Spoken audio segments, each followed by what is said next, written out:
Bonjour, bienvenue dans les podcasts de Jem, les podcasts de Jem numéro 9. Comment rester dans le game du métier du marché de formateur indépendant.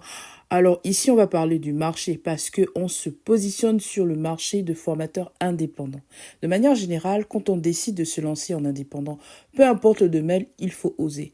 Il faut être capable d'aller chercher les clients et de prospecter en permanence. Alors, pour rester dans le game du métier de formateur indépendant, comment on fait? Je vous le dis tout de suite, mais avant, jingle!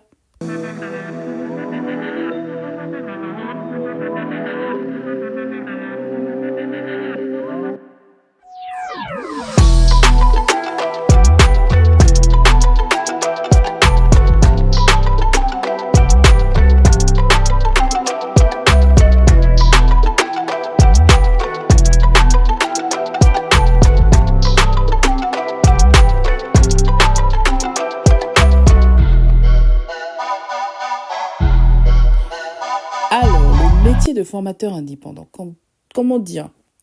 Comme tous les marchés, pour rester dans le game longtemps, il faut être capable de prendre en compte plusieurs aspects. À l'heure actuelle, le marché de la formation est très compétitif. Mais c'est une bonne chose car ça veut simplement dire qu'il y a des besoins. Je ne vais pas trop perdre de temps parce que je veux aller à l'essentiel. Alors, je vais me baser sur 3 verbes d'action essentiels pour un formateur qui veut perdurer de manière auto-indépendante, donc avec un statut auto-entrepreneur indépendant, qui sont apprenez, performez, valorisez. Apprenez tout simplement pourquoi? Parce que un formateur doit être en continuelle veille informationnelle, mais aussi il doit continuer à se former sur d'autres compétences, à se former sur des outils qui vont lui permettre de gagner en temps, qui vont lui permettre d'améliorer son travail, qui vont lui permettre d'acquérir d'autres compétences, mais pour pouvoir former sur d'autres sujets. Alors, j'insiste là-dessus. Pourquoi? Tout simplement parce qu'en fait, il ne faut pas se limiter sur une expertise. Vous avez une expertise, ok, c'est ce qui vous a permis d'avoir vos premiers clients. Mais par mesure de sécurité, c'est comme une entreprise qui vend, par exemple, qui a une boutique de prêt-à-porter. On va essayer de se positionner un peu dans le domaine du marketing pour ne pas se retrouver, pour ne pas prendre de risque à proposer qu'un seul service ou un seul produit. Nous, ça va être plus du service. Il faut diversifier. Donc, il faut essayer d'étendre un peu ses compétences, donc d'autres expertises.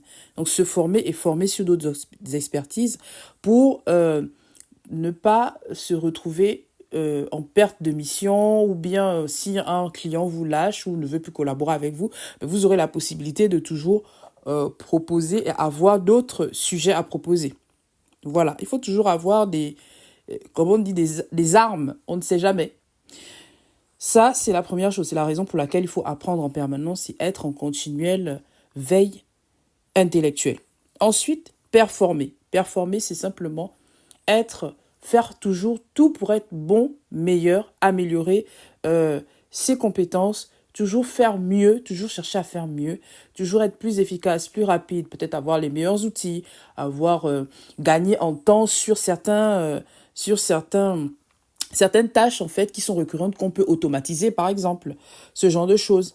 Et après, valoriser. Parce qu'une fois qu'on performe, c'est-à-dire qu'on devient bon dans ce qu'on fait, on est efficace, on peut valoriser, c'est-à-dire peut-être négocier, bien évidemment, après résultat concluant, parce qu'il faut savoir que les formateurs que nous sommes, on est un peu jugé, on va dire en quelque sorte.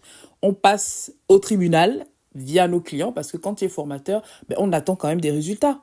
Donc, une fois que les résultats sont au rendez-vous, là, tu peux valoriser tes compétences, tu peux te vendre.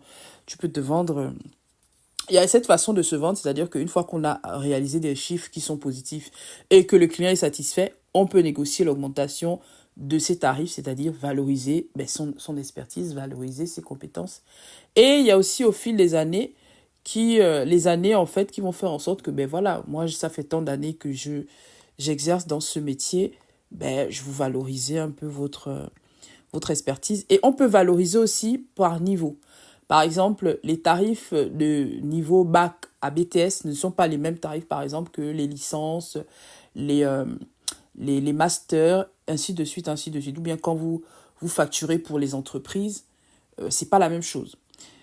C'est la raison pour laquelle il faut essayer d'aller chercher, de ne pas avoir peur de les apprendre pour réapprendre. C'est-à-dire de ne pas avoir peur de... Comme si on recommençait en fait à obtenir des connaissances pour pouvoir plus tard les transmettre. Surtout que pour nous formateurs, il faut apprendre, s'imprégner des sujets, les maîtriser, les dompter, les modeler, de telle sorte que ce soit plus facile, plus fluide pour nous, pour la transmission par la suite.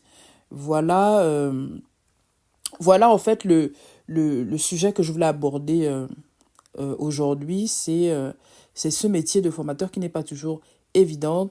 C'est-à-dire que quand on se lance dans ce secteur-là, il ne faut pas avoir peur d'apprendre de nouvelles choses. Il faut oser, il faut essayer. Moi, il m'est arrivé d'accepter des contrats, des sujets. En fait, on est en quelque sorte des consultants en réalité.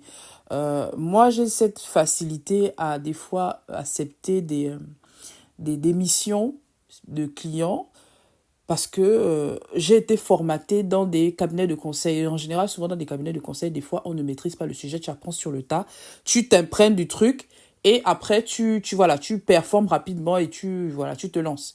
Donc moi, j'ai jamais eu ce problème-là. Moi, des fois, il m'arrive de prendre des sujets pas que je ne maîtrise pas, j'ai la connaissance, mais il faut approfondir parce que tu vas quand même aller former des personnes, donc il faut que tu maîtrises sérieusement le sujet.